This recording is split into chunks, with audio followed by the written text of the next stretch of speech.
Paalis na tayo dito, sabi niya maraming salamat at hindi na raw tayo maghanap ng gulo sa government nila. So, salamat daw. If ever daw, ano pa yun sabi niya? Ikaw naman. Mulawon? Sir, ang sinabi sa amin sir na hindi naman kami paalisin talaga na or hindi na kami makapunta dito, i-relocate lang kami. Doon sir, doon so, sa dalawa na ang Duterte Park. Ganoon na sir. Sir, okay lang magtatanong kami tungkol sa statement na binigay po niyo nakarang araw. Then yung bantang paglusob sa bahay ni PRRD at sa pamamahay po ninyo. Lusubin na nila. Kanila kung gusto nila. Nagtutur lang ito yung mga pulis na yan. Sige, palusob nyo. Wala namang problema. Basta nasa batas sila, okay lang. Sir, what's your reaction with the statement of Attorney Torion? Sabi nila may tanim kaso daw na... Ayan na, lumabas na, di ba? Oo, lumabas na. So, kung hindi ka matalo sa ayuda, matalo ka sa kasuhan, taka. Okay. That's the new politics of the Philippines right now. Dirty politics. Okay. Sanay na tayo dyan. Sir, also the Filipino people wants to know, alam naman natin sir na si Attorney Kaufman sinasabi niya na the former president is in good spirits. Yes, totoo naman. At saka masaya siya. Sila nagkwentuhan sila matagal. How is he? Nagmamasahe ako eh. Okay. Sir, how is he ma'am? How's your Lolo? Actually physically? He's okay. He's actually like really healthy.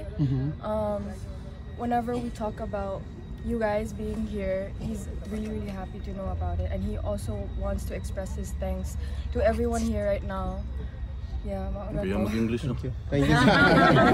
Sir, may reaction ba si dating Pangulong Rodrigo Roa Duterte sa pag-file ng defense about jurisdictional challenge? Dili na muna pwede istoryahan sa sulod.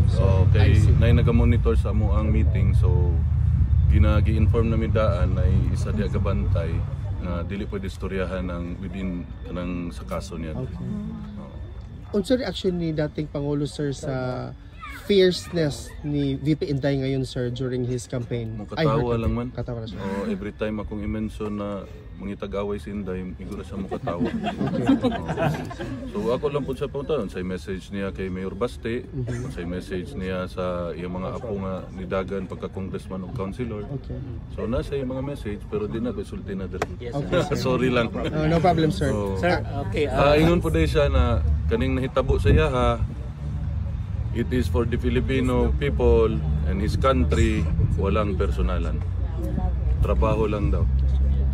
Sir, may reaction ba si Tatay Digong sa statement na sinasabi nila na the next person daw to be jailed sa ICC si VP Inday? Okay raman gani kami tanan na lang para diha namin tanan pamilya. Libre security, libre kaon, libre man tanan, okay ra. Okay kayo. Diha namin tanan pero kung mama murag di mo sugot. Ako okay ra. Okay, sir. How about sir yung sinasabi nila na ni VP before na every time they have a meeting, sinasabi ni former president na kailan nyo ba ako pa makalabas dito? Kana ang makatubag ang korte ra gyud. Dili ko katubagan. But is he not saying the same, sir? Muta na siya. Unsa na may kaso, mo igor kung sulti, di pwede istoryahan. Okay. It's between him and the lawyers. Wala ko'y labot. How are you feeling now, sir? Okay na ba? Ako? Gwapo kaya po. Gutom na. Wala pa may kaon. Okay.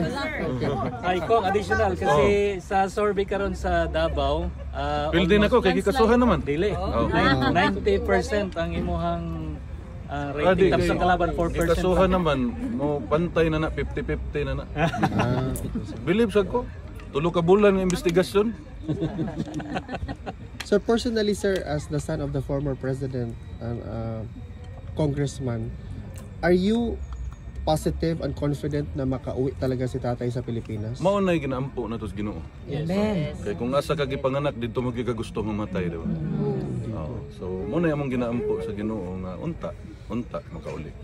Sir, do you have a reaction na nag-file na daw ng case si Senator Amy Marcos as a result of the Senate inquiry? No comment. Okay, thank you, sir.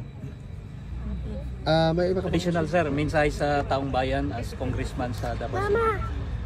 Sa akong mga kaigsuonan Davaoenyo, karon nakakita na po mo video dugay-dugay na nahitabo. Sige lang. Inyuha gyapong desisyon kung kinsa inyong butohon sa inyong pagka-congressman sa unang distrito. Di ko magbuot o niya giingnan pug ko sa abogado kay hantod karon ila pang i-authenticate kung asa gikan ang video. So kay murag nauna man og file ana sa ambot og CIDG ba. Nauna file sa CIDG ang testimony, ang affidavit sa social media usa sa piskal. So di ko kara himo og statement ana kay wala pa mi kadawat og dokumento nga gipailan kog kaso. Daghang salamat sa kanunay niyong suporta sa ako ug sa akong pamilya. O sa iya. Sir, one last question, sir. Maybe it is true na you are the youngest among the siblings kasi sa video karon sir murag wa man gyud ka na tiguwang. Pabuyag ka na kita. Sir, one last thing, mag-picture na ito mga kababayan. No problem. Unaon sa nato mga same